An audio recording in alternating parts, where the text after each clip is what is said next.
تفسیر شروع کرتے ہیں آیت نمبر 116 سے انشاءاللہ۔ فرمایا ان اللہ لا یغفر ان یشرک بہ ویغفر ما دون ذلک لمن یشاء ومن یشرک باللہ فقد ضل ضلالا بعیدا۔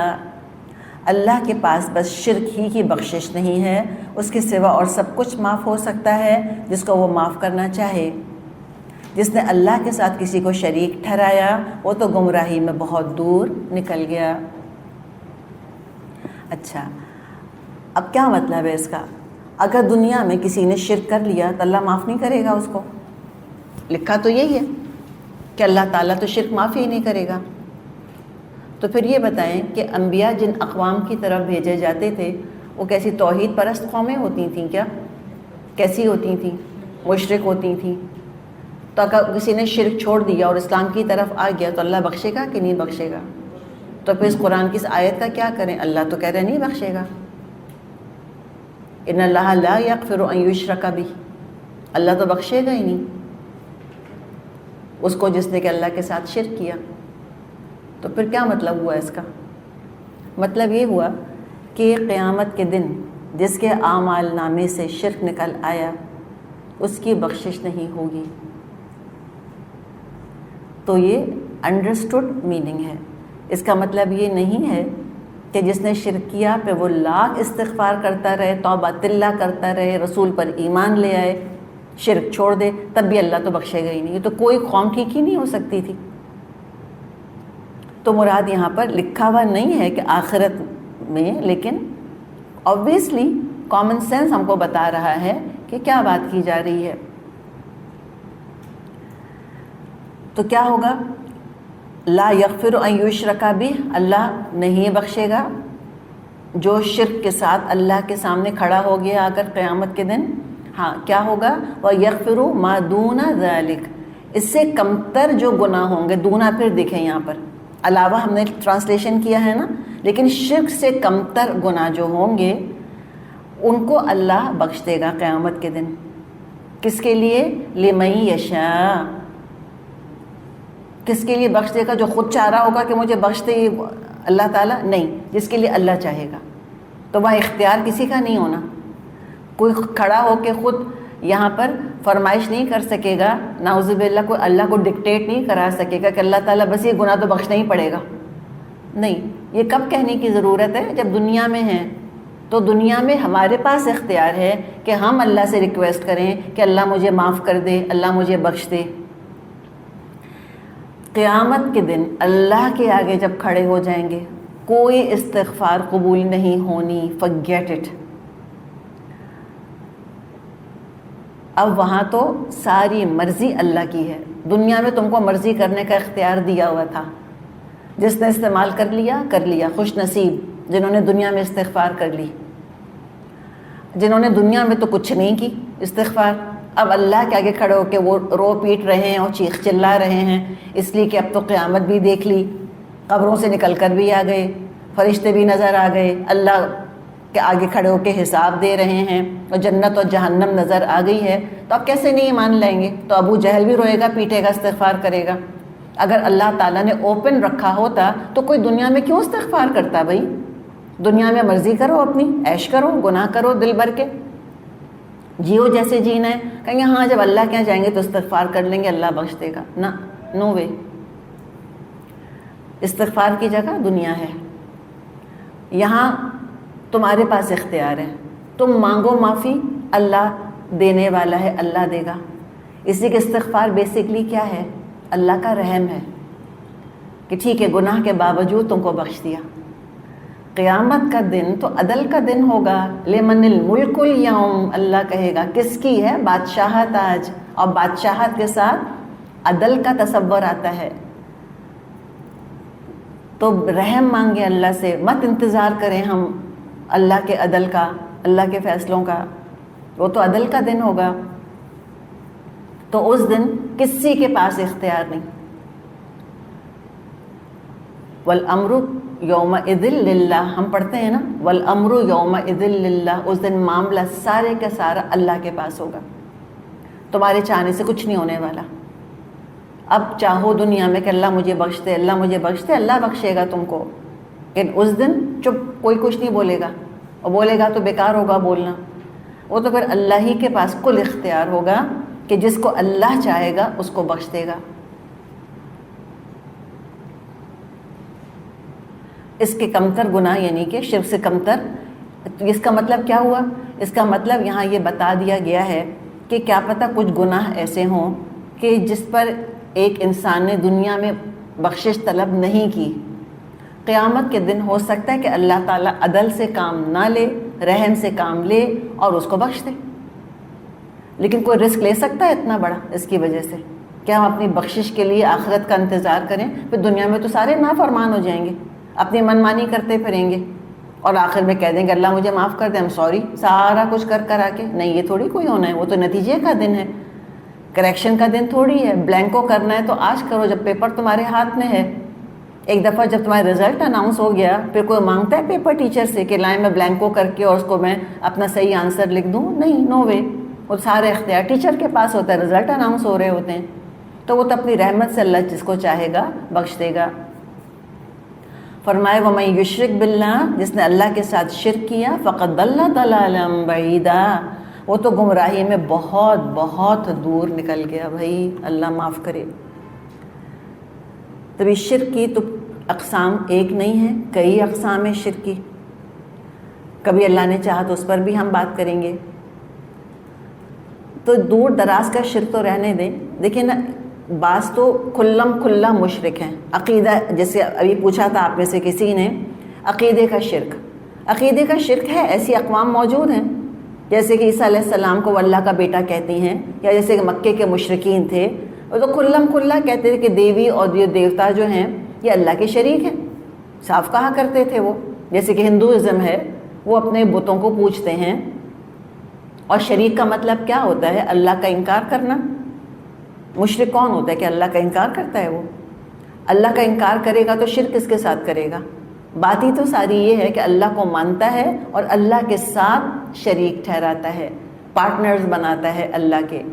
تو وہ کیپٹل جی والا گاڈ تو ایک ہے سب کے ہاں، سپیریئر ترین، ٹھیک ہے نا، پرماتما کہتے ہیں جو بھی کچھ کہتے ہیں، اور اس کیپٹل جی والے گاڈ کے علاوہ اسمال جی سے گاڈز اینڈ گاڈیسز، ٹھیک ہے، لوور کیس والے گاڈز اینڈ گاڈیسز۔ تو وہ گریک میتھالوجی ہو، رومن میتھالوجی ہو یا ہندو میتھالوجی ہو، اس میں تو یہ رہا، جیسے بدھسٹ وغیرہ ہیں، یہ سب جو ہیں وہ بدھا ہی کو ایک طرح سے خدا کی جگہ پر بٹھانا چاہ رہے ہیں۔ تو یہ تو مشرک عقیدے والے لوگ ہیں، ان کو مشرک کہا گیا۔ لیکن ایک جو رسول کی امتی ہوتا ہے وہ تو یہ کھلا شرک نہیں کر رہا ہوتا، تو کیا وہ مشرک ہو سکتا ہے؟ جی ہاں، شرک کی بہت سی چھپی ہوئی قسمیں بھی ہیں۔ تو کھلے اور چھپے ہر شرک سے اللہ تعالی ہم کو اپنی پناہ میں رکھے، اور خود قرآن نے اس کے بارے میں ہم کو خبردار کیا ہے کہ آپ صلی اللہ علیہ وسلم کو خطاب کر کے اللہ تعالیٰ نے فرمایا کہ افرأیتا، اے نبی صلی اللہ علیہ وسلم، دیکھا آپ نے کس کو؟ من اتخذ الہہ، اس نے اپنا الہ کس کو بنا لیا؟ خدا کس کو بنایا؟ ہواہ، اپنی خواہش نفس کو۔ افانت تکون علیہ وکیلا، تو پوچھا کہ اے نبی صلی اللہ علیہ وسلم، کیا آپ اس کے وکیل بنیں گے قیامت کے دن، جو اپنے نفس کو خدا بنا کر بیٹھا ہے، نفس کو پوج رہا ہے؟ تو یہ شرک کیا ہے دراصل؟ شرک دراصل اللہ کے خلاف بغاوت ہے، اللہ سے غداری ہے، ریبیلین ہے۔ ایسوں کو معاف کرنے کا مطلب ہے کہ غداروں کو اور باغیوں کو معاف کر دینا۔ کھلا بغاوت ہے اللہ کے خلاف کہ نہیں مانتے ہم تیری بات، چیلنج کر رہے ہیں اللہ کو، جو کرنا ہے کر لیں، ہم نہیں مانتے۔ تو یہ حرکتیں اور یہ ایٹیٹیوڈ کیا کبھی کسی گورنمنٹ نے، کیا کبھی کسی بادشاہ نے ٹالریٹ کیا ہے؟ کہہ کے تو دیکھیں ذرا، آج بڑی بڑی باتوں کو تو چھوڑیں، کہہ کے تو دیکھیں کہ ہم ریڈ لائٹ پہ نہیں رکتے، پھر دیکھیں ذرا کیا ہوتا ہے۔ کہہ کے تو دیکھیں انکم ٹیکس نہیں دیتے ہم، پھر دیکھیں کیا ہوتا ہے۔ تو دنیا میں ہم یہ دیکھ رہے ہیں، اور اللہ کو ہم نے کیا سمجھا؟ وہی والی بات ہے کہ ما لکم لا ترجون للہ وقارا، سب سے ہلکا اللہ کو ہی سمجھا ہے تم نے، کوئی وزن ہی نہیں اللہ کا تمہاری نظر کے اندر۔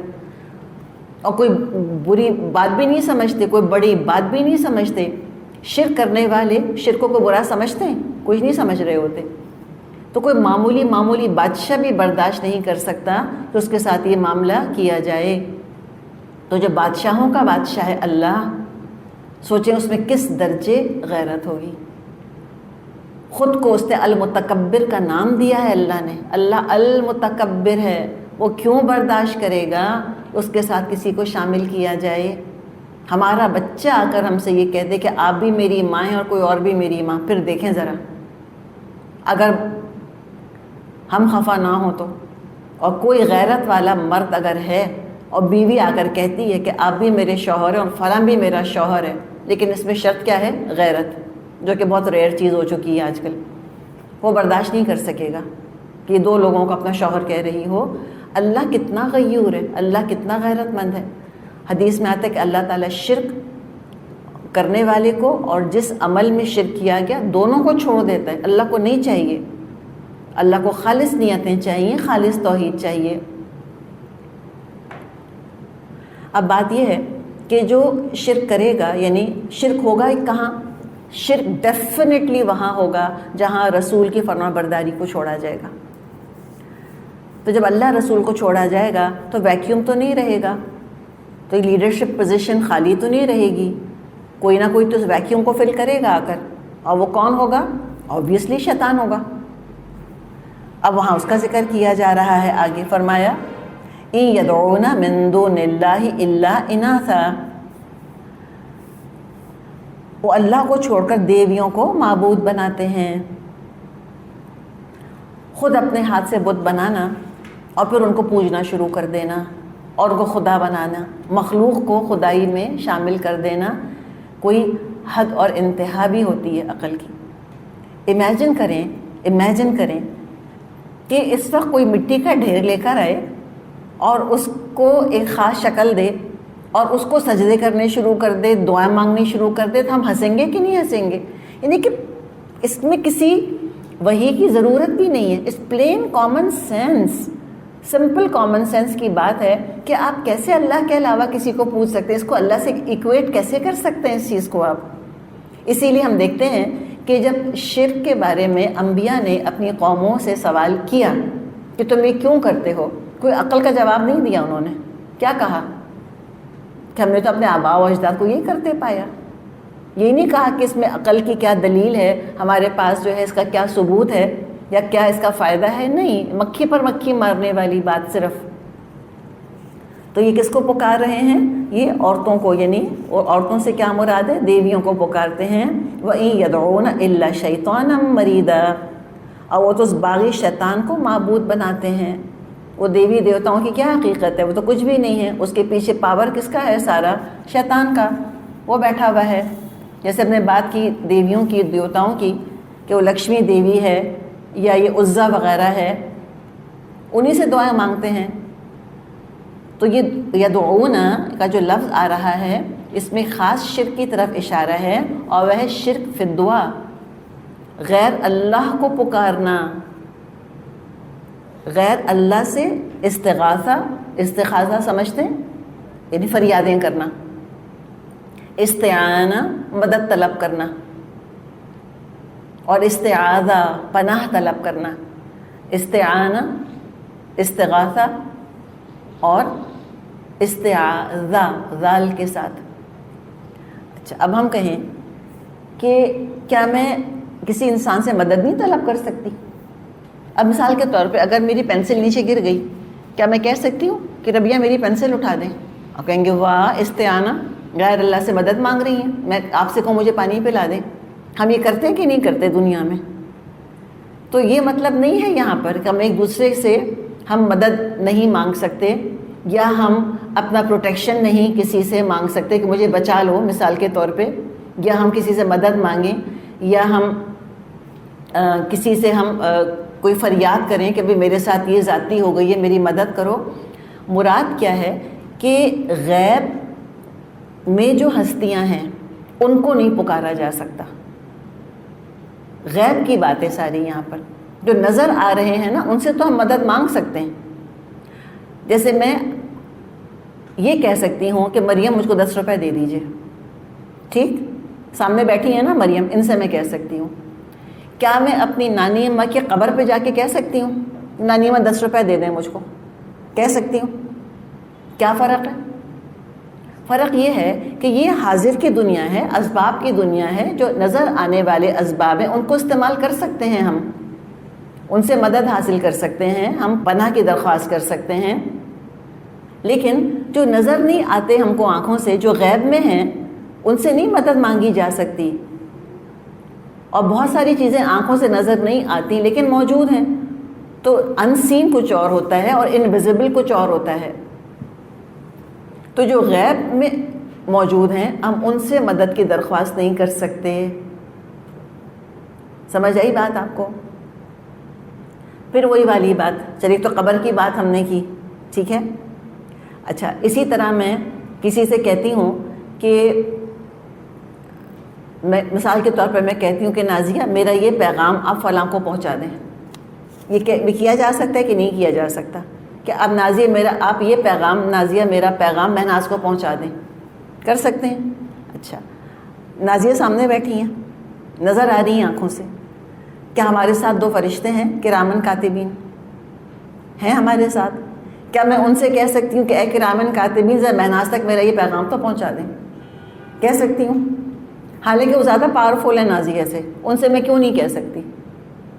موجود ہیں کہ نہیں ہیں بتائیں؟ ہیں، لیکن پھر کیا فرق ہے نازیہ میں اور فرشتے میں؟ وہ نظر نہیں آتے، وہ غیب کی مخلوق ہیں، اس لیے ہم ان کو نہیں پکار سکتے۔ تو جو غیب کی ہستیاں ہیں ان میں سے صرف اور صرف اور صرف کس کو پکار سکتے ہیں؟ اللہ کو پکار سکتے ہیں، بس۔ یہ بہت امپورٹنٹ پوائنٹ ہے، لوگ اس میں کنفیوز ہوتے رہتے ہیں کہ کیسے نہیں پکار سکتے، کہ ہم مدد نہیں مانگ سکتے کسی سے۔ جی، جو اسباب ہیں، اسباب ہمیشہ آنکھوں سے نظر آتے ہیں، موجود ہوتے ہیں، یہاں پر ظاہر کے اندر ہیں، ان کو ہم پکار سکتے ہیں، ان سے مدد مانگ سکتے ہیں۔ جو غیب میں ہیں ان سے نہیں مانگ سکتے۔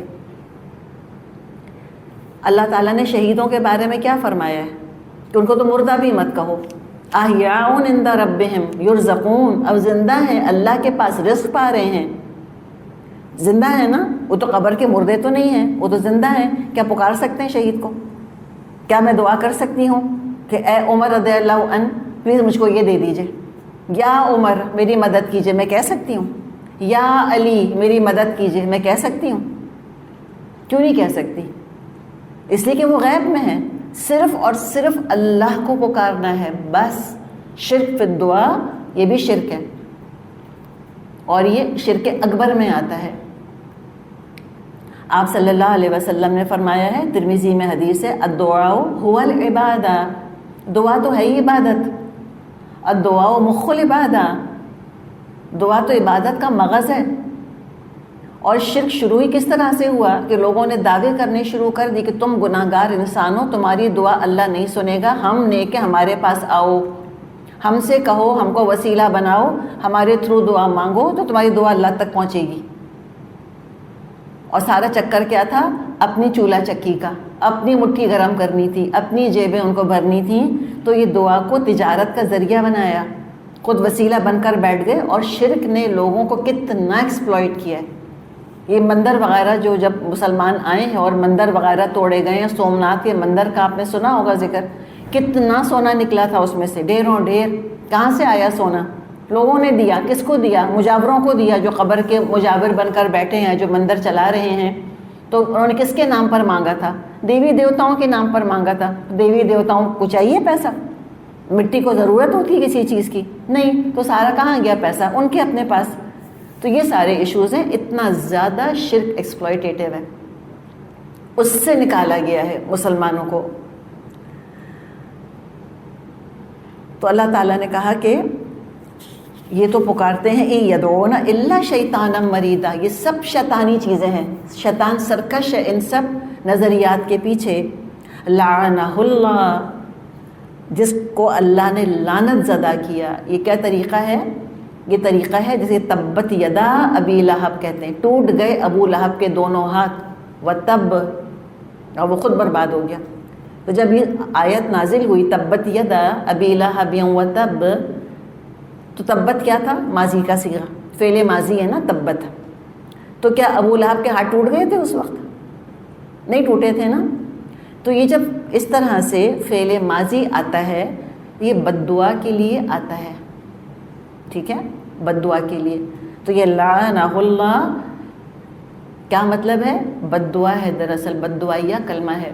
تو دعا اور بد دعا دونوں چیزیں یہ فعل ماضی میں دی جاتی ہیں. جیسے ہم کہتے ہیں بارک اللہ، بارکا کیا ہے؟ فعل ماضی ہے. تو بارک اللہ، ماشاء اللہ، ایسے ہی کہتے ہیں نا. یہ دعائیہ کلمے جو ہوتے ہیں وہ بھی فعل ماضی کے صیغے میں دیے جاتے ہیں، ماضی کے. اب بد دعا بھی ماضی کے صیغے میں دی جاتی ہے. تو یہ لعنہ اللہ حقیقت بھی ہے، اللہ نے لعنت کی ہے اس کے اوپر، اللہ کی رحمت سے وہ دور ہے.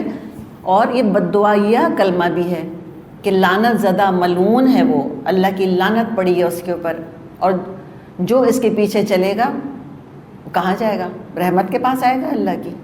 نہیں، وہ بھی اللہ کی لعنت کا شکار ہوگا. اللہ تعالیٰ ہم سب کو اپنی رحمت کے دامن میں لے لے. تو جو اس ملعون شیطان کے راستے پر چلے گا وہ ملعون ہی ہوگا، اللہ کی لعنت پڑے گی جا کے اس کے اوپر. اور کیا اس نے دشمنی کا کھلا برملا اظہار کیا ہے. کیا کہا تھا اس نے؟ وقال، اور کہا اس نے، کس سے کہا؟ اللہ سے کہا. لَأَتَّخِذَنَّ، البتہ میں ضرور بالضرور لوں گا، من عبادک، تیرے بندوں میں سے. افسوس اور سو افسوس کہ اللہ نے بنایا ہم کو اپنا بندہ، اور شیطان خود بھی کہہ رہا ہے کہ بندے ہیں تیرے، میرے بندے نہیں ہیں. نہ میں نے پیدا کیا، نہ تقدیر بنائی، نہ میں نے کوئی ان کو فائدہ پہنچایا، نہ میں نے پالا نہ پوسا، نہ میں رحمان، نہ میں رحیم، نہ میں رب، میں تو کچھ بھی نہیں ہوں. بندے تو تیرے ہیں، لیکن میں ان میں سے کچھ کو ورغلا لوں گا. افسوس اور سو افسوس اللہ کے بندوں پر جو کہ شیطان کے حصے میں جانا چاہیں، جو کہ کھلا دشمنی کا اظہار کر رہا ہے. کیا کروں گا؟ لَأَتَّخِذَنَّ مِنْ عِبَادِكَ نَصِيبًا مَفْرُوضًا، ایک مقررہ حصہ تو لے کے رہوں گا، ضرور بالضرور لوں گا. بہت سے انسانوں کو میں بہکانے میں کامیاب ہو جاؤں گا. اپنی میتھڈالوجی، اپنا طریقہ واردات بھی بتا رہا ہے. اور اللہ نے شیطان کا یہ بیان ہم کو سنا دیا، اس کا خطبہ ہمیں بتا دیا، جو اس کا عزم، اس کا ارادہ تھا، ڈکلیریشن آف وار، اللہ نے سب ہم تک پہنچا دیا معاملہ. شیطان نے نہیں بتایا ہم کو آ کر کہ میں نے تو یہ اور یہ کرنے کا ارادہ کیا ہے. یہ ساری باتیں کس کے سامنے کی تھیں؟ آدم علیہ السلام کے سامنے کہ اللہ کے سامنے؟ اللہ کے سامنے. اللہ نے ہم کو بتا دیا، وہ راز اللہ نے کھول دیا اس کا ہمارے لیے. کیوں؟ تاکہ ہم بچائیں اپنے آپ کو. ہمیں پتہ ہو کہ ڈاکو آ رہے، اور یہ بھی بتا دیا کہ کون سے دروازے سے کس طرح داخل ہوگا. اس سے بڑھ کر وارننگ اور کیا ہو سکتی ہے؟ اس سے بڑھ کر حمایت، بچاؤ کی ترکیبیں اور کیا ہو سکتی ہیں؟ پھر بھی اگر نہیں انسان بچتا تو کیسے اللہ کو بلیم کرے گا قیامت کے دن؟ ظاہر ہے وہ یہ کہے گا نا کہ انا کنا ظالمین، ہم ہی تو ظالم تھے. اب جو اختیار نہیں کرتا حفاظت، اس سے بڑھ کر کوئی ظالم نہیں ہے اپنے ذات کے ساتھ. اس سے بڑھ کر کوئی ظلم نہیں کر سکتا اپنے اوپر. دیکھیں کسی کا پتہ نہ ہو نا، کوئی چپکے سے آ جائے، چلو بھئی پتہ ہی نہیں کہ چور آ رہے ہیں، ہمیں نہیں پتہ نا، ہم تو سو رہے ہیں، ہم نے اپنی طرف سے حفاظت کی، وہ کہیں گھس آیا، اس کا بھی افسوس ہوتا ہے انسان کو جس کے یہاں چوری ہو.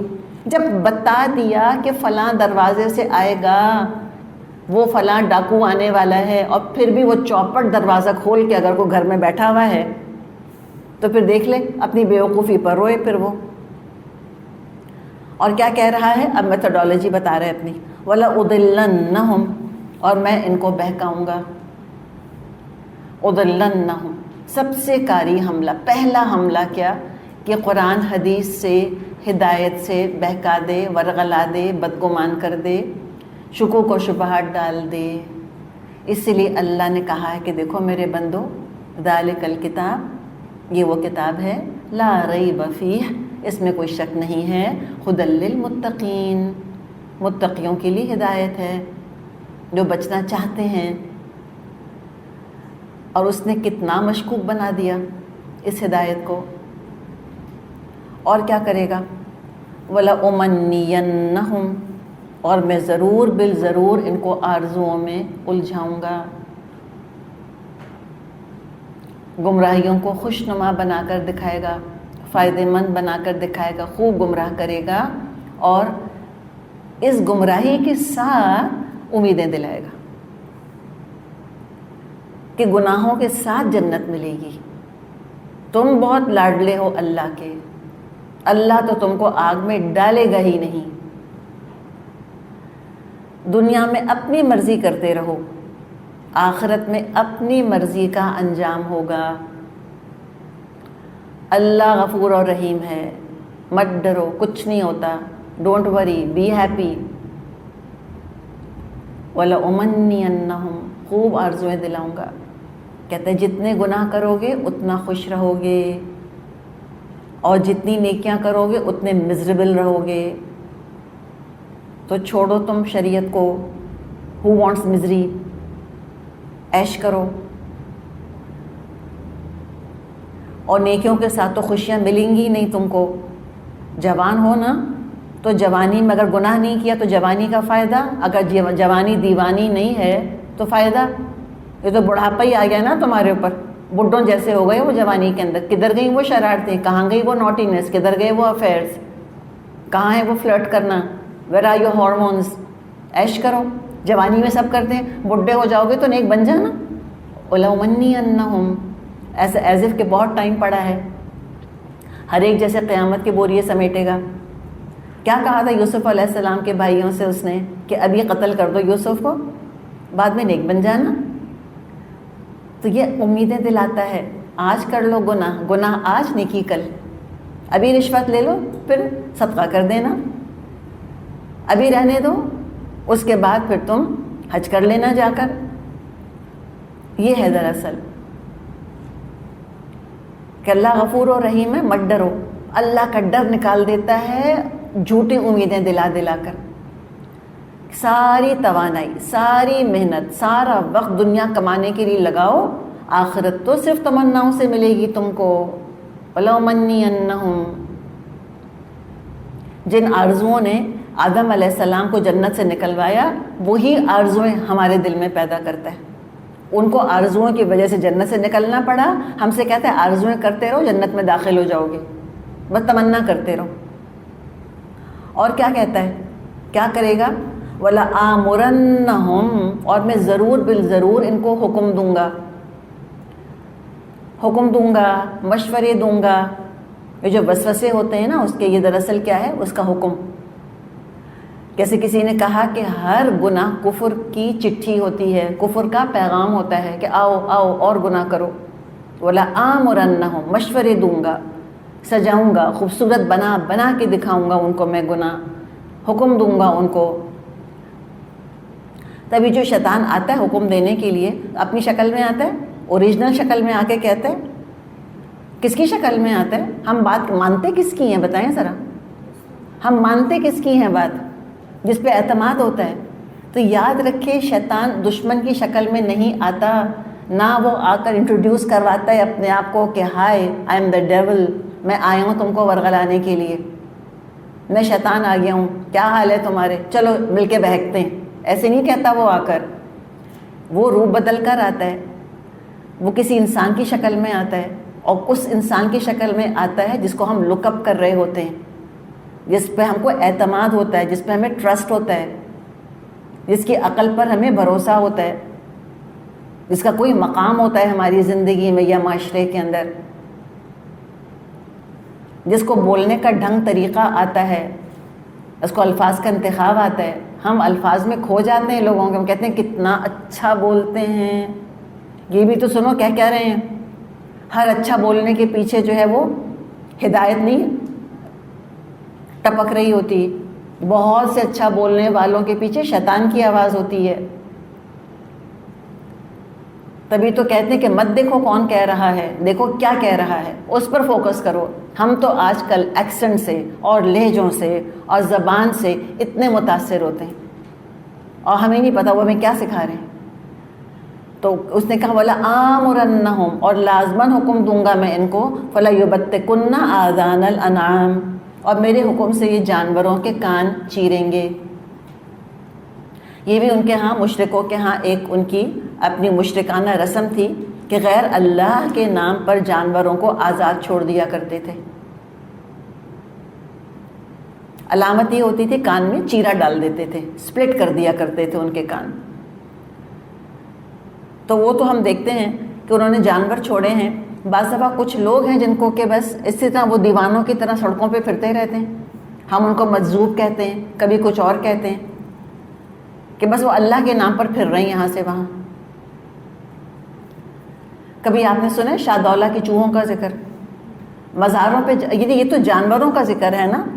ہم جو نبی اکرم صلی اللہ علیہ وسلم کے امت والے ہیں اپنی اولاد کے ساتھ یہ معاملہ کرتے ہیں. بعض دفعہ اولادوں کو لے جا کر مزاروں پر ڈال دیا جاتا ہے.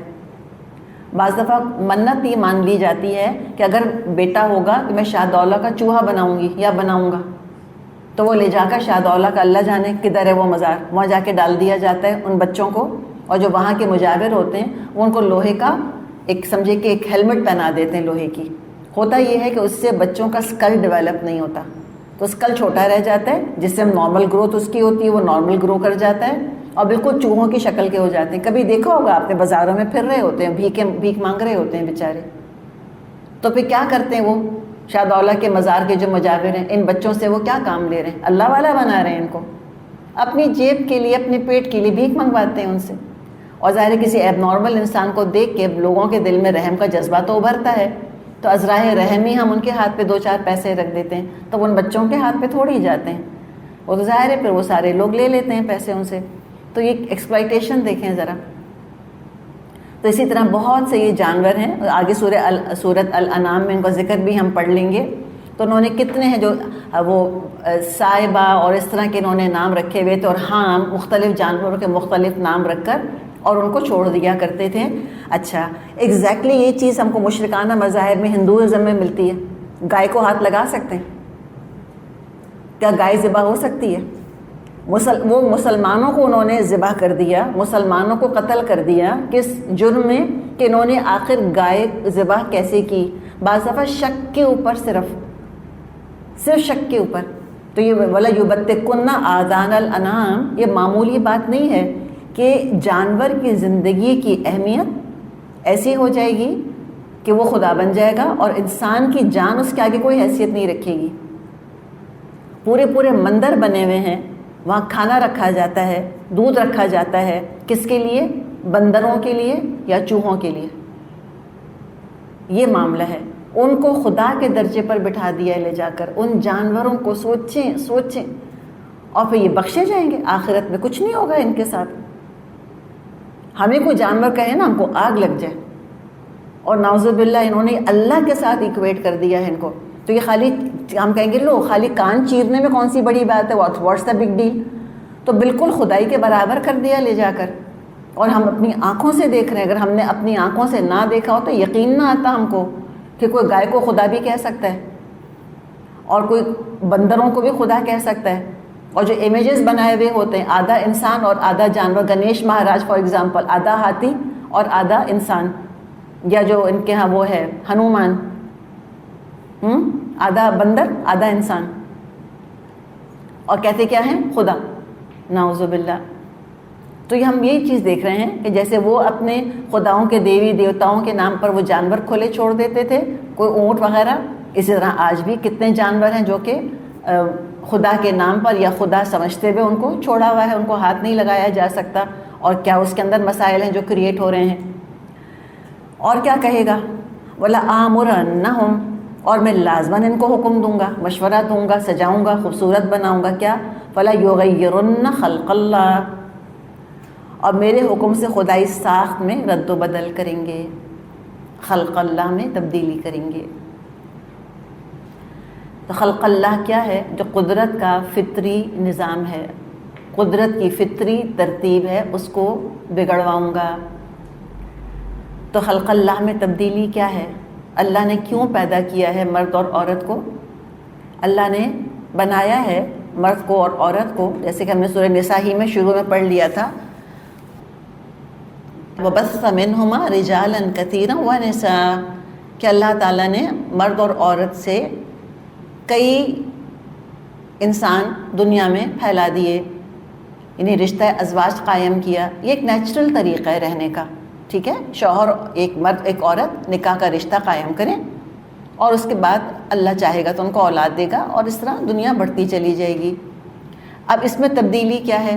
نمبر 1 کہ شادی کو برا سمجھا جائے، ایبسلیوٹلی خلاف فطرت ہے. خلق اللہ کیا ہے؟ بیسکلی سمجھے فطرت کے خلاف باتیں سکھاؤں گا ان کو، which goes against the nature of a human being. ہمارے اپنی فطرت کے خلاف یہ باتیں ہیں. ان میں سے ایک یہ ہے رہبانیت، کہ شادی کرنا یہ تو گندا کام، یہ تو بہت برا کام. فطرت کے خلاف ہے یہ چیز کہ نکاح کیے بغیر ایک مرد اور عورت ساتھ رہیں. It's against the nature. ہم نے بات پہلے بھی کی تھی کہ ظلم ہے ایک عورت کو بیوی بنائے بغیر اس کو ماں بنا دیا جائے، اور ایک مرد جو ہے وہ عورت کو استعمال تو کر رہا ہے لیکن پیدا ہونے والے بچے کو اپنا نام نہیں دے رہا. ڈے 1 سے طریقہ یہ رہا کہ اولاد باپ کا نام لے کر پلتی تھی. حتیٰ کہ وہ جو جاہل معاشرہ تھا، عرب کا معاشرہ، وہاں پہ پروسٹیٹیوشن ہوا کرتا تھا.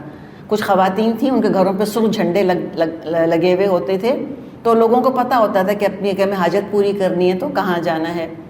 تو ایک وقت میں وہ 2-3 مردوں سے تعلق اپنا رکھا کرتی تھیں. پھر وہ اگر حاملہ ہو جاتی تھیں، پھر ان کے ہاں بچہ ہوتا تھا، تو وہ سارے مردوں کو بلاتی تھیں جن سے ان کا تعلق تھا، اور جس مرد کو وہ کہہ دیں کہ تم میرے بچے کے باپ ہو، اس کو ماننا پڑتا تھا یہ میرا بچہ ہے. اس معاشرے میں بھی یہ حال تھا. ہم تو آج اس سے بھی گئے گزرے، بچوں کو پتہ ہی نہیں کہ میرا باپ کون ہے. آج انتہائی غیر فطری طریقہ. اور دیکھیں انڈیکیشن کیا ہے کہ انسان اپنی فطرت سے ہٹ گیا ہے. مینٹل النسز، دماغی طور پہ انسانوں کا پریشان ہو جانا، انتشار آ جانا ان کے دماغوں کے اندر، خیالات کے اندر. اور جب غیر فطری طریقہ زندگی اختیار کریں گے تو لوگ غیر فطری رد عمل کا اظہار کریں گے. بچوں کا قاتل بننا اٹس ان نیچرل ہے. بچوں کا خودکشی کرنا ان نیچرل ہے. تو there is something wrong with the way of life. کچھ نہ کچھ پرابلم ہے، کہیں نہ کہیں گڑبڑ ہے. تو وہ یہ حکم دے گا کہ تم اللہ کے طریقے میں تبدیلی کرو. فَلَيُغَيِّرُنَّ خَلْقَ اللَّهِ. پھر انسان کی فطرت کے اندر جو ہمارا ایک دیکھیں نا، جانور میں انسان میں ایک فرق ہے فطرت کا. انسان کی اپنی فطرت ہے، جانور کی وہ فطرت نہیں ہے. ٹھیک ہے نا. جانور انسٹنکٹ پر چلتا ہے، صرف ہم فطرت پر چلتے ہیں. ہمارے اندر انسٹنکٹ بھی ہے اور ہمارے اندر ایک ایڈامک نیچر بھی ہے. جانور کس کا خیال کرتا ہے؟ اپنے بچوں کا، پروجینی کا. رائٹ. انسان کیا کرتے ہیں؟ ساری مخلوقات میں جو بس رہی ہیں دنیا کے اندر، چڑیاں ہوں، فلاں ہوں، صرف اور صرف انسان بوڑھے ماں باپ کا خیال کرتے ہیں، جانور نہیں کرتے. اور آپ کہیں کہ نہیں، کچھ پیٹریارکل سسٹمز ہیں جیسے ایلیفنٹس وغیرہ کے اندر، ان کے ہاں وہ میل ایلیفنٹ ضروری ہے، تو وہ اس کی خدمت کرنے کے لیے نہیں رکھتے اس کو، اس بڈھے ہاتھی کو. اس لیے رکھتے ہیں کہ اس بڈھے ہاتھی کی جو ہم کہتے ہیں نا ہاتھی کی یادداشت ہے، اس کی میموری ہوتی ہے، اور اس کو وہ واٹر ہولز کے راستے پتہ ہوتے ہیں. ان کو پتہ ہوتا ہے ہاتھیوں کو کہ جب قحط پڑے گا تو یہی ہم کو پانی تک پہنچائے گا. اس لیے اس کی حفاظت کر رہے ہوتے ہیں، وہ خدمت کرنے کو نہیں. یہ صرف اور صرف انسان کی فطرت ہے کہ وہ ماں باپ کا خیال کرتا ہے. اور یہ غیر فطری چیز ہے. وَلَا آمُرَنَّهُمْ فَلَيُغَيِّرُنَّ خَلْقَ اللَّهِ، کہ وہ کیا کریں گے؟ کہ وہ ماں باپ کا خیال نہیں کریں گے. اچھا، پھر اگر ہم فطرت کی بات کریں تو جانور بھی ایسے نہیں ہوتے جو اپنے بچوں کو مار ڈالیں. یہ فیملی پلاننگ اپنی جگہ، اس کے پروز اینڈ کونس کیا ہیں، کتنا اسلامک ہے کتنا ان اسلامک، یہ الگ ایک ٹاپک ہے. لیکن اولاد سے نفرت، یہ نہ چاہنا کہ اولاد پیدا ہو، یہ کتنی بڑی بیماری ہے. کتنی شخصیت بیمار ہے، اپنے آپ کو نہیں پہچان رہے، اپنے آپ سے ہٹ گئے. اور جتنا ایسا لگتا ہے کہ جیسے آج کا انسان جتنا اولاد سے بیزار ہے نا، یہ کبھی دنیا میں نہیں ہوا ہوگا ایسا. مجھ کو یاد ہے ہماری ایک ٹیچر تھیں، تو ان سے کچھ بات چیت ہو رہی تھی، تو میں نے ان کو بتایا، میں نے کہا نہیں، پاکستان میں مردوں کو زیادہ بچے نہیں پسند، وہ چاہتے ہیں بچے نہ ہوں، ایک ہو یا دو ہوں اور بس. وہ ہنسنے لگ گئیں، کہتی نہیں مذاق کرتے ہوں گے، ایسے نہیں ہو سکتا. ان کو یقین نہیں آ رہا تھا، وہ خود عرب تھیں، ان کو یقین نہیں آ رہا تھا کہ کوئی مرد ایسا ہو سکتا ہے جو یہ چاہے کہ اس کے بچے نہ ہوں. یہ بھی first time in human history یہ ہوا ہے کہ عورتوں کو نہ عورت ماں بننا چاہتی ہے اور مرد باپ نہیں بننا چاہتے. یہ ساری چیزیں کس میں آ رہی ہیں؟ خلق اللہ میں تبدیلی. پھر عورت اور مرد کا فرق مٹانے کی کوشش، سو ان نیچرل، کتنی غیر فطری بات ہے کہ آج وہ جو ایکوالٹی کی بات کرتے ہیں، اور ایکوالٹی میں بھی وہ کیا کہتے ہیں کہ مرد کو عورت بنا دیں، عورت کو مرد بنا دیں، دو مرد آپس میں شادی کر لیں. سو ان نیچرل، کتنی ان نیچرل بات ہے جو کہ لوط علیہ السلام نے اپنی قوم سے کہا تھا کہ وہ کام تم کرتے ہو جو کہ جہان والوں میں کبھی کسی نے کیا نہیں. اور پھر کیا چاہتے ہیں کہ ہم دو مرد تو شادی کر لیں لیکن بچہ بھی ہو جائے ہمارے. یا آپ سن رہے ہوں گے نا آپ یہ سارے قصے. پھر وہ سرگسی کی طرف جاتے ہیں، سرگیٹ مدرس بناتے ہیں. پھر کہیں کا انڈا، کہیں کا سپرم لے کر، اور کہیں کی ماں. سپرم اللہ جانے کس کا، ایگ اللہ جانے کس کا، کس کے ووم کے اندر امپلانٹ کر دیا لے جا کر، اور اس سے بچہ لے کے پال کون رہا ہے. انسان کا دماغ گھوم جاتا ہے نا. کنفیوژن بھی تو آپ دیکھیں، یہ سب غیر فطری چیزیں ہیں کہ نہیں ہیں؟ Most in natural. پھر جین ایڈیٹنگ، یہ آج کل کا بڑا حساس موضوع ہے. اس کے اپنے پروز اینڈ کونز ہیں، ٹھیک ہے، لیکن جیسے کہ ایک ہم کو ایک علم دیا جا رہا ہے اور ایک جو سین ہمارے سامنے آ رہا ہے کہ ہو سکتا ہے کہ مستقبل میں جینیٹکلی انجینئرڈ بچے پیدا ہوں. تو ابھی جین ایڈیٹنگ جو ہے اس میں یہ دیکھنا ہوگا کہ علاج معالجے کی حد تک کتنی اس میں اجازت ہے. یہ تو علماء کا، فقہاء کا کام ہے. لیکن کیا یہ اس حد کو چلی جائے گی جین ایڈیٹنگ کہ انسانوں کی ایک سپیریئر ریس تیار ہو جائے گی جو قدرتی طور پہ پیدا ہوئے ہوئے انسانوں پر ڈومینیٹ کریں گے، حکومت کریں گے؟ اسے ان کے اندر بیماریوں کی جینز ہیں نکال دیں، ویکنیسز ہیں وہ نکال دیں، جینز ایڈٹ کر کر کے ان کو سپیریئر ریس بنا دیے فزیکلی، مینٹلی. اس لیے کہ جینز تو آپ ڈال سکتے ہیں نا، ایڈٹ کر سکتے ہیں. وہ کرسپر سنا ہوگا آپ نے، وہ قینچی ہے چھوٹی سی، کہنے کو میں کہہ رہی ہوں قینچی ہے، وہ کرسپر کیا ہے؟ وہ جینز کی ایڈیٹنگ کرتا ہے، کٹ پیسٹ کر سکتا ہے، جینز کاٹ سکتا ہے. وہ جین کاٹی، کوئی اور جین ریپلیس کر دی. تو ایک مثال کے طور پہ آئنسٹائن کی ذہانت ڈال دی اس کے اندر، ٹھیک ہے نا.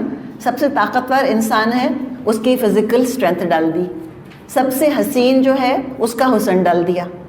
سب سے زیادہ جس کی زندگی لمبی تھی اس کی جین، لانجیوٹی کی جین اس کے اندر ڈال دی. تو ایک سپر ریس بنے گی کہ نہیں بنے گی؟ اور یہ ایک لیجٹمیٹ خطرہ ہے، ریئلسٹک خطرہ ہے لوگوں کو. اسی لیے ہم دیکھ رہے ہیں کہ ریلیجس لوگوں کو چھوڑ دیں، جو لوگ ریلیجن کی بات نہیں کرتے وہ بھی جین ایڈیٹنگ کے بارے میں بہت زیادہ پریشان ہیں اس وقت. کیسا نہ ہو کہ دو طرح کے انسان وجود میں آ جائیں، ایک سپیریئر ترین ریس کہ صحت اور بیماری اور عقل اور حماقت اور خوبصورتی اور بدصورتی کا جو اللہ نے ایک نیچرل توازن رکھا ہوا ہے، وہ سارا توازن ڈسٹرب ہو جائے گا تو کیا مسائل جنم لیں گے.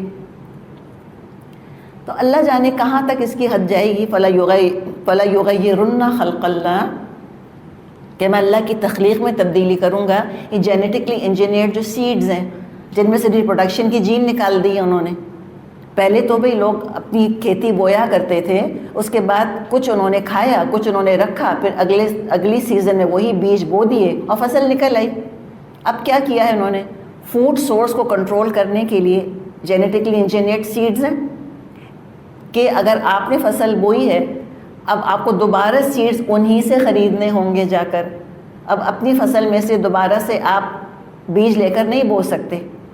تو یہ کس طرح سے یہ چیزیں فتنہ بن رہی ہیں، کس طرح سے یہ چیزیں ایشو بن رہی ہیں وہ اپنی جگہ.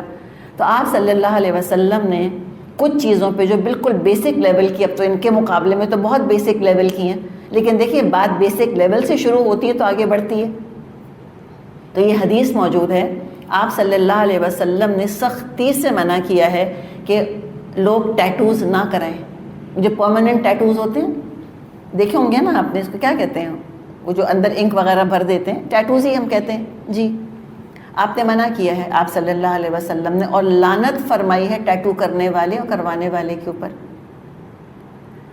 آپ نے لعنت فرمائی ہے کہ عورتیں اپنی خوبصورتی کے لیے اپنی بھووں کو بالکل نوچ ناچ کے برابر کر دیں. تو اس لیے آپ دیکھتے ہیں کہ پھر خواتین آئی بروز کو ٹچ نہیں کرتی، پلکنگ کرنا جس کو ہم کہتے ہیں. اسی طرح اپنے دانتوں میں ان کا رواج تھا کہ اچھے خاصے اللہ نے دانت دیے ہیں، صرف خوبصورتی کے لیے دانتوں کو بگاڑنا، اس کے اندر پھر وہ چھید کر دیا کرتی تھی، اسپیس کر دیتی تھیں دانتوں کے بیچ میں خواتین. آپ صلی اللہ علیہ وسلم نے سختی سے منع کیا ہے. اگر آپ کو اندازہ ہو آج کل کی جو یہ کاسمیٹک سرجریز وغیرہ ہوتی ہیں اور جو اس کے ایشوز ہیں، یہ جو بریسٹ امپلانٹس ہوتے ہیں پھر وہ کیسے لیک کر جاتے ہیں، کیسے کیسے ریئر قسم کے کینسر ہو رہے ہیں ان کی وجہ سے، یہ سب ہمارے سامنے چیزیں موجود ہیں. چائنا میں ہائٹ تو زیادہ نہیں ہوتی نا چائنیز کی، اب لمبے قد کو ہمیشہ سے خوبصورت سمجھا گیا اور آج کل تو وہ ایک اور ہی لیول پر اس کو لے جایا گیا ہے. ٹھیک ہے، اب جن کا قد لمبا نہیں ہے وہ کیا کر رہے ہیں پتہ ہے آپ کو کچھ؟ وہ اپنے گھٹنے توڑواتے ہیں. گھٹنے لٹرلی ہم کہتے ہیں نا ہڈیاں، تو ہم تو دھمکی کے طور پہ کہتے ہیں کہ ہڈیاں توڑ دوں گی، ہڈیاں برابر کر دوں گی. یہ دھمکی نہیں ہے، خوشخبری ہے ان کے لیے. ان سے کوئی کہے اگر کہ تمہاری ہڈیاں توڑیں گے، وہ کہیں گے کہ آئیے بالکل بسم اللہ کیجیے. ان کی ہڈیاں توڑی جاتی ہیں، اس کے اندر کچھ اور چیزیں امپلانٹ کی جاتی ہیں، اس کے بعد پھر وہ گرو کرتی ہیں، ان کا قد 1 انچ 2 انچ 3 انچ بڑھ جاتا ہے اس کی وجہ سے. تو یہ کہاں تک چیز جائے گی؟ آپ نے تو آئی بروز تک کے لیے کہہ دیا کہ چھوڑ دو، اس کو ٹچ نہیں کرو، رہنے دو، اللہ نے جو بنایا خوش رہو، اور اس کی کوئی لمٹ نہیں ہے. جو لوگ اپنی سرجریز کراتے ہیں، ایک خاتون سے ملاقات ہوئی تھی، اپنی ناک کی اللہ جانے کتنی سرجریز کرا چکی تھیں وہ، اور بہت مشہور ہمارے سامنے شخصیات موجود ہیں کہ جو ایک مانسٹر بن کے رہ گئے تھے ان سرجریز کی وجہ سے. دیکھیں اللہ نے نا ریشیو پروپورشن رکھا ہے شکل کے اوپر، رائٹ؟ ہم کیا سمجھتے ہیں کہ میری آنکھیں چھوٹی ہیں، سرجری کر کے بڑی کرا لوں گی تو بہت حسین ہو جاؤں گی. حسین نہیں ہوں گے، آنکھیں بڑی ہو جائیں گی اور شکل اور ہو جائے گی. تو اللہ نے ہر چیز اپنی جگہ بنائی ہے. اللہ نے کہا نا کہ صورکم، اس نے تمہاری صورتیں بنائی، فاحسن صورکم، بہت پیاری بنائی ہیں تمہاری صورتیں، بہت اچھی بنائی ہیں تمہاری صورتیں، بس خوش رہو. آرٹیفیشلی رنگوں کو گورا کرنا، مرکری ڈال کے کریمیں بنانا، اور کتنا پہلے انٹروڈیوس کرتے ہیں، اس کے بعد ان کے نقصانات بتانا شروع کرتے ہیں. کہتے ہیں کینسر ہو رہا ہے، اسکن پرابلمز ہو رہے ہیں، مت یہ وائٹننگ کریمز مت استعمال کرو، فیئر اینڈ لولی کوئی چیز نہیں ہے. پہلے تو ایک لیبل دے دیا فیئر اینڈ لولی، سب سارے شروع ہو گئے لگانا، اب وہ کہہ رہے نہ کرو. اللہ کے رسول نے ہم کو پہلے ہی روک دیا، پہلے ہی منع کر دیا کہ بھائی جو اللہ نے خلقت تمہاری بنا دی، الحمدللہ اللہ کا شکر ادا کرو اور تبدیلیاں نہیں کرو. تو یہ خود آپ دیکھیں، صرف یہ جو اتنی سی آیت کا یہ ٹکڑا ہے، فَلَا يُغَيِّرُنَّ خَلْقَ اللَّهِ، پوری کہانی ہے اس کے اندر دیکھا جائے تو. اور شیطان وعدے کیا کرتا ہے کہ یہ سارے کام کرو زیادہ خوش رہو گے، کہتا یہی ہے. اللہ تعالیٰ نے کیا فرمایا؟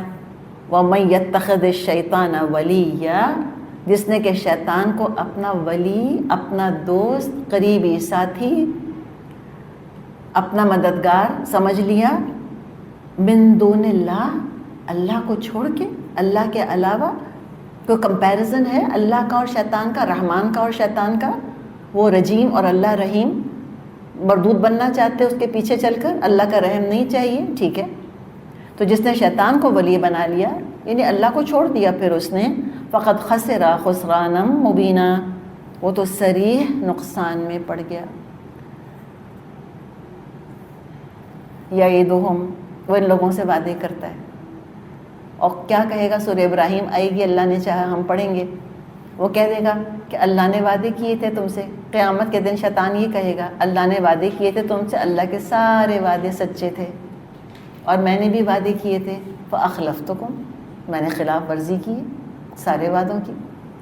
اور کہے گا فلا تلومونی، مجھ کو بلیم مت کرو، ولوموا انفسکم، اپنے آپ کو بلیم کرو، میں نے خالی انوائٹ کیا تھا، تم دوڑے چلے آئے، تم کو نفرت تھی دین سے، اللہ رسول کی بات سے، تو وعدے کرتا ہے، یعدہم لوگوں سے وعدے کرتا ہے جھوٹے، ویمنیہم اور ان کو امیدیں دلاتا ہے جھوٹی، وما یعدہم الشیطان اور نہیں وعدے کرتا شیطان ان سے الا غرورا سوائے فریب کے۔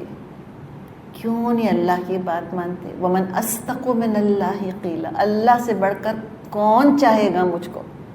اللہ سے بڑھ کر کون ودود ہوگا؟ بتائیں کون رحیم ہوگا؟ جس نے کہ ماں جیسا محبت کرنے والا رشتہ مجھ کو دے دیا تو وہ ماں بنانے والا کتنی محبت والا ہوگا۔ اتنی ناقدری اللہ کی، کتنی جگہ اللہ نے شکوہ کیا ہے نا کہ وما قدر اللہ حق قدری، اللہ کی قدر نہیں کی انہوں نے جیسے اللہ کی قدر کرنی چاہیے تھی۔ کتنا خوش ہوتا ہے انسان اللہ کی بات مان کے، کتنا مطمئن ہوتا ہے اللہ کی بات مان کے۔ کیا رحمت اور کیا نعمت ہے اللہ تعالیٰ کی فرما برداری کرنا۔ الا بذکر اللہ تطمئن القلوب۔ اور کتنا غمزدہ اور کتنا دکھی اور کتنا پریشان ہوتا ہے شیطان کے پیچھے چل کے۔ کیا دنیا کا حال ہے اس وقت، کیا مینٹل سٹیٹ ہے لوگوں کا، کیا انگزائٹی ہے اور کیا ڈپریشن ہے اور کیا کمپلیکسز ہیں اور کیا انسیکیورٹیز ہیں۔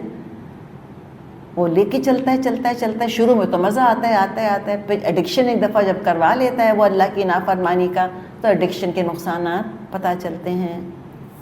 یہ تو دنیا کے نقصانات ہیں، یہاں بھی سفر کرو گے، یہاں بھی مزریبل رہو گے ایبسلیوٹلی اللہ کی بات چھوڑ کے، اور آخرت کا تو معاملہ آنا باقی ہے۔ اولئک مأواہم جہنم، ان لوگوں کا ٹھکانہ جہنم ہے۔ ولا یجدون عنہا محیصا، وہاں سے خلاصی کی کوئی صورت، کوئی راستہ نہیں پائیں گے۔ پھر کیا کریں گے؟ ابھی تو پھر بھی امید ہے، ابھی بھی وقت ہے۔ جب یہ استغفار کا دروازہ بھی بند ہو جائے گا پھر ان کا کیا حال ہوگا۔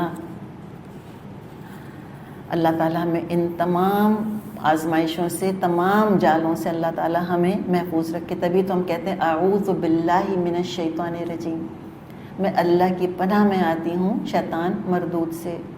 کیسے کیسے جال بچھاتا ہے، کیسے کیسے کن کن ترکیبوں سے قرآن سے ہم کو دور کرتا ہے۔ دیکھیں، اللہ نہ کرے کہ ہم اس کے جال میں آئیں، اللہ ہمیں اس کیٹیگری میں لے کر آئے جس کا کہ آگے ذکر ہے۔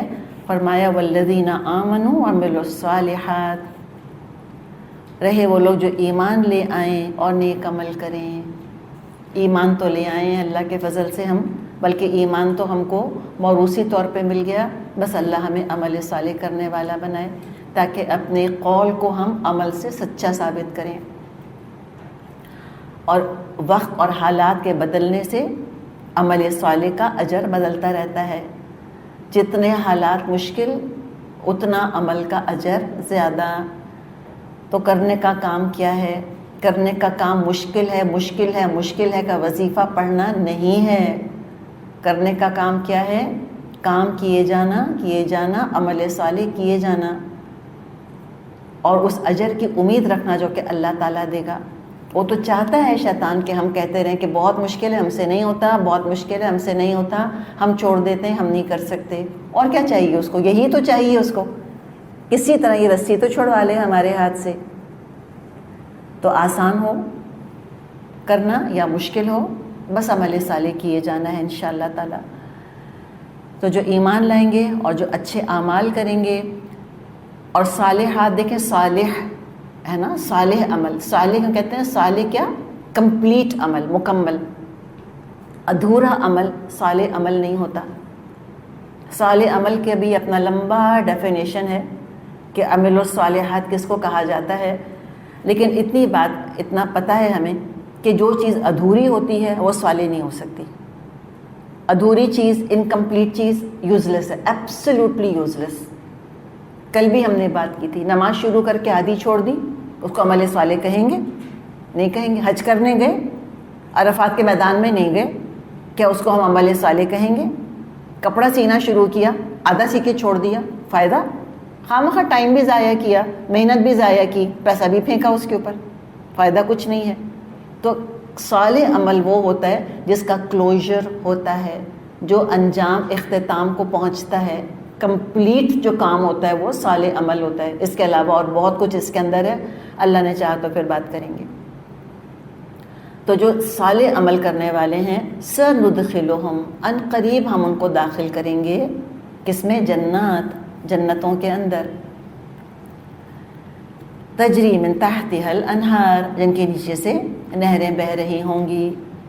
خالدین فیہا ابدا، اس میں رہیں گے وہ ہمیشہ. خالدین فیہا خود کافی ہے، پھر ابدا ایڈ کیا ہے، ہمیشہ رہیں گے، ہمیشہ.